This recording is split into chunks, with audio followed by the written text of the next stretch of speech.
Everyone, I have a bit of a confession to make. You see, these past few months I've been waxing lyrical about my love of the Nova class, and my feelings towards the Nova class have been true and honest. I genuinely love the Nova class. I think it's a beautiful ship. However, I must confess that I have had for a while now. I've had eyes for another. Her name is Danios class.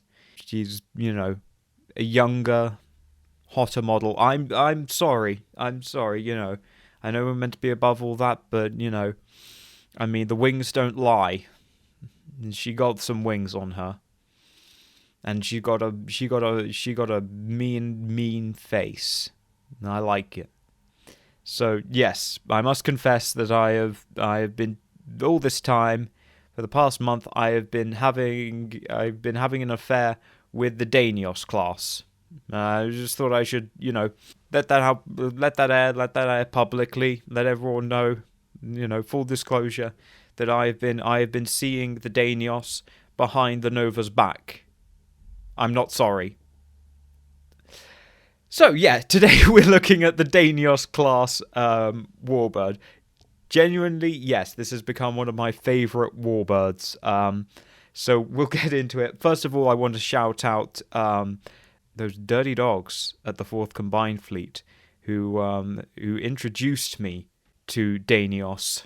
They facilitated the introduction, and that's where everything sparked off. So yeah.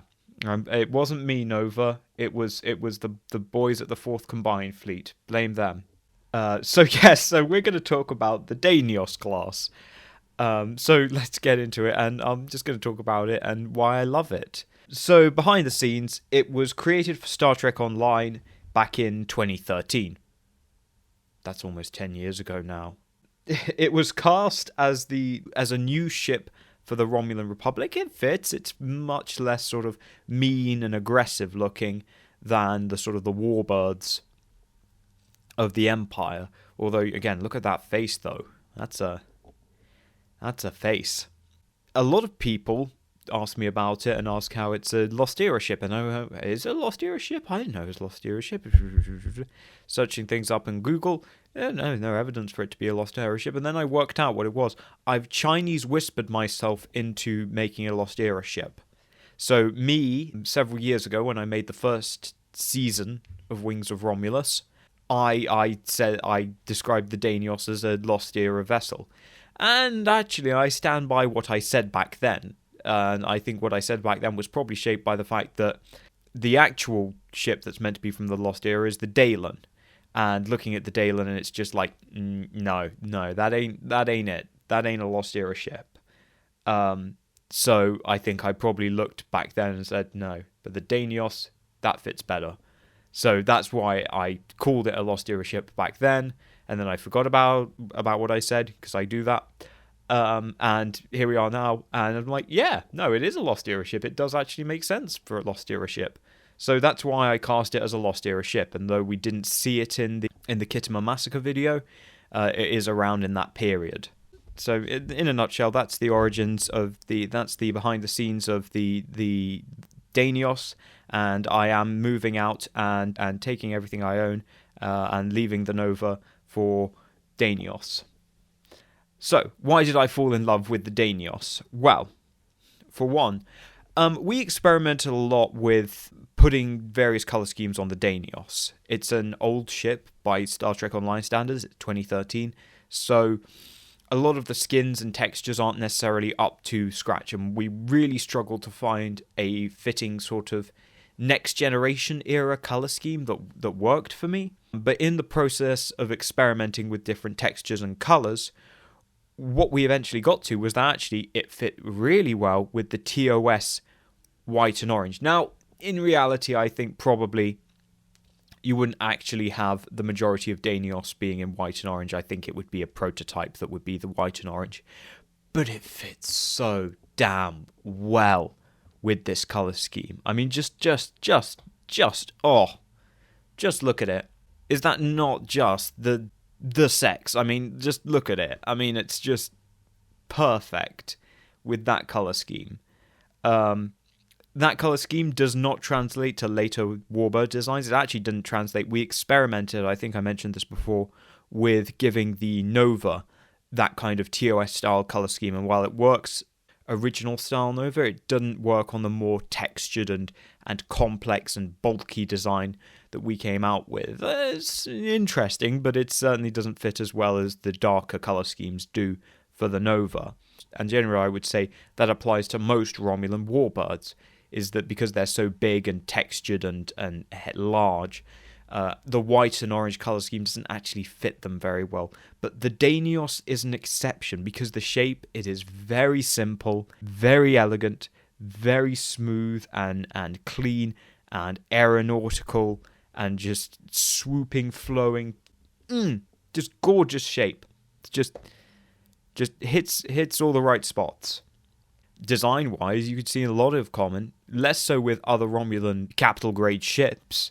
And actually it has a lot in common, though, with birds of prey, with the smaller birds of prey from particularly that motion picture era, with Winged Defender, with the Talis even. So I think that's also why it fits very nicely into Lost Era, is it has a lot of visual callbacks to earlier bird of prey designs, and given where this fits in compared to the Vamalak, it makes a lot of sense.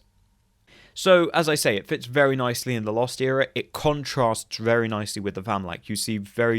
We see here two very different ideas of the development of Romulan starships. Now, in reality, these are, while they might appear contrary, these are actually quite complementary designs, and we'll see in universe how the Danios actually covers a lot of the weak spots of the Vamalak and vice versa.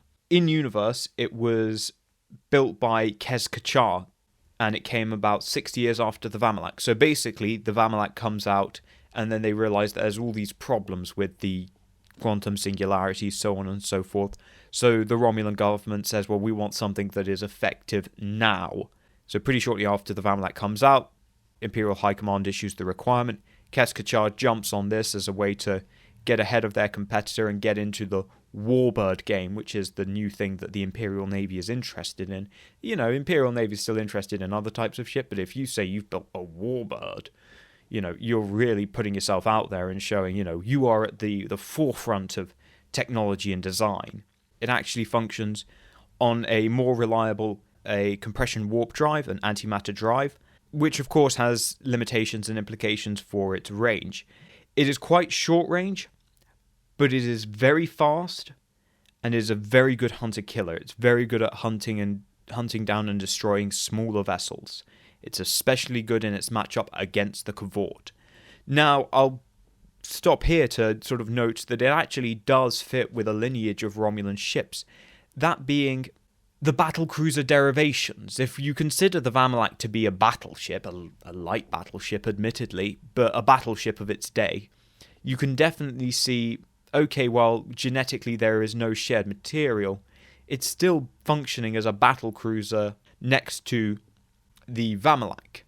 And we can trace that back to the Firehawk, which was actually a Talari design, but it was very much a battlecruiser derivation of the Nova. It was basically, let's take Nova parts and make a lighter battlecruiser. And then we'll see that again afterwards as well. We'll see that in the Raptor, which is again basically half a Doduridex, cut that in half, boom, here's a battlecruiser. Now, this actually then stands as unique as actually not sharing any kind of parts or equipment with the Vamalak, but it does actually share parts, notably the engines, with the Raven. So the engines are, but they're very similar kind of design in as much as they are these tapered style warp nacelles. So it does actually have very similar performance characteristics actually with the Raven rather than the Vamalak. Now, in terms of its armament, it's actually a very different armament to the Vamalak, which kind of was a development, a evolution of the armament of the Nova. I wouldn't really say that this is necessarily an evolution of the Firehawk as much as it is its own thing. With the Danios, we have 2 torpedo tubes one fore, one aft. Pretty standard. They are located in the dorsal quarters of the hull. And then you have 4 light disruptors, which are basically just spread out across the surface of the hull. These are sort of for close-in defense. But its main weapon are 6 disruptor cannons in the wings. These are big, heavy disruptor cannons, and they can do a lot of damage. Now, of course, they're locked into the forward arc, but they do a lot of damage, especially at close range. And with 6, you can keep up a very, very strong barrage of fire. In that way, actually, you can see it was a very heavy inspiration for the Neo-Rexon, which makes sense because the Neo-Rexon, even though it was designed 30, 40 years later, it shares a lot in common, but it was designed by the same people, effectively. Same bureau, and their approach was, again, very, very similar to what worked, obviously, very well in the Danios, is having that very powerful forward barrage. But unlike what went before and after, where the Firehawk was very much a complement to the Nova and the Raptor was very much a complement to the Duridex, the Danios was more of a rival. Now, they definitely weren't competing for the same spot. The Vamalak obviously had great advantage in long-distance deep strikes, in long-range deep strikes, but what the Danios had the advantage in was sudden, rapid attacks, and being able to basically hunt down and kill any starship smaller than it. And there wasn't much that was bigger than it, so it did very well in that respect. There's really very little in the Klingon fleet, again, short of the Boreth, which came out afterwards, that could actually really counter it very effectively. That or very organised defences or groups of ships. But yeah, the Danios could pretty much have its pick of prey. And there wasn't much the Klingons could do about it.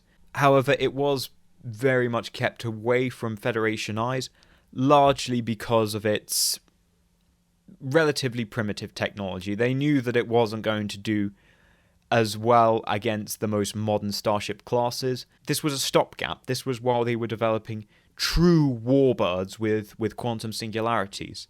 So they knew that this was not going to go up against Starfleet, but against the Klingons, for keeping a lid on them, it was perfect. In terms of other utilities and capabilities available to the Danios, it has 2 big shuttle bays in the wings. You see those orange panels in either wing? Those are the shuttle bay doors. So you can launch a considerable number of shuttles. Now, it's a very big departure from the style of shuttle bays we see in the Nova, Vamalak, and Duridex, and actually, it doesn't seem that this won out. I think it was probably too vulnerable compared to the rapid launch shuttle bays that were developed for the Nova and then used on all subsequent capital ships after that. So I don't think it was quite as good as that. And we'll also see that with the Valdor that they will actually make a point of concealing the shuttle bay, which to me indicates that this thing was perhaps actually quite vulnerable when it was opening its shuttle bay doors. Previously said, it has similar style nacelles to the Raven. It was very prolific during the Lost Era. Now, after the Raptor is introduced in the 2360s, basically, once they got the Duridex production going, it was very easy to say, okay, let's have half of a Duridex. There's your Raptor. And so, at that point, there wasn't really much of a space for this antimatter-powered ship. It was becoming too small and very costly to operate as well, because it was becoming the only ship that was going to be operated on antimatter or large quantities of antimatter. Yes, smaller scout ships would continue to operate on antimatter, but they needed it in far less quantities than this thing. This thing was an absolute gas guzzler, which is just the nature of compression warp drive. So actually a lot of these were sold off to third parties because they were, nice, good designs, good hunter-killer type vessels, and good for territorial defense, and didn't really have much in the way of sort of proprietary or experimental technologies. It wasn't like selling off the late model Novas, which actually had a lot of technologies in there that would go on to build Vamalak and Duridex. This didn't have that. This was actually, this was stuff that built out of stuff that they had in the 2330s, and as a result, it could be more easily solved without worrying about, compromising security and technology. Now, after the Hobus supernova and that whole disaster, a lot were actually either brought back or restored from the boneyards, and they were relaunched by the Romulan Republic. Now, in that instance, they actually did get new quantum singularities installed, because, they're just... By that point, they had got the technology down to a fine art, and they could basically install it on any ship of a reasonable size, and the Danios was certainly big enough and good enough in terms of being a sort of a, they describe it as a light warbird destroyer, whatever that means, but, it fits certainly the role of a lighter cruiser, more agile, more maneuverable, doing odd jobs here and there. And so it really goes to show the strength of the space frame, that it was still viable and still operable into the 25th century. And in fact, the space frame was strong enough to have an additional modifications made by the Romulan Republic where the space frame could transform and they could fire a weapon out the center. I don't know what that weapon is, but man, does it look impressive. But again, testament to the space frame and the strength of the space frame and the soundness of the original concept, that it was still working into the 25th century, although it did certainly need a little bit of tender love and care, which I would be more than happy to furnish it with. Yes, to conclude, it's just, just look at it. It's just stunning. This is an absolute stunner. It is angelic. It is the culmination of the neoclassical Romulan aesthetic, that orange and white aesthetic. It's just, it's beautiful. That's the thing that, doing this Romulan stuff, I really came to like that TOS era aesthetic, and seeing it sort of revived and modernized and given expression in the form of a warbird, a true warbird, is just beautiful, perfect, and it's a great fit for the Lost Era. So I'm very glad to have met the Danios. And I hope you all have gotten to know her a little bit better. Now, the real question is, who's better then? This or the Vamalak? Thank you guys for watching. Leave your thoughts in the comments below. Thank you all for watching. I will now thank my members. My Navarchs, David Reeves, Jeffrey Ballard, and Tully DT. My Commanders, Miami Jules, Captain's Quarters, Chase Rector, PQSK, Philip Ty, Jeff Hallam, Bird Monster, Mark Philippe, Robert Sampson, Sean Farrell, Guillermo Martinez, Das Blas, Adam Bowman, and Nathaniel Mead.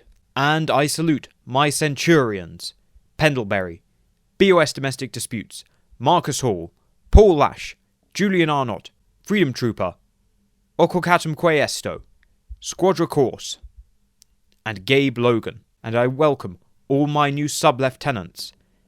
Thank you guys for supporting the channel, and I will see you all in the next video.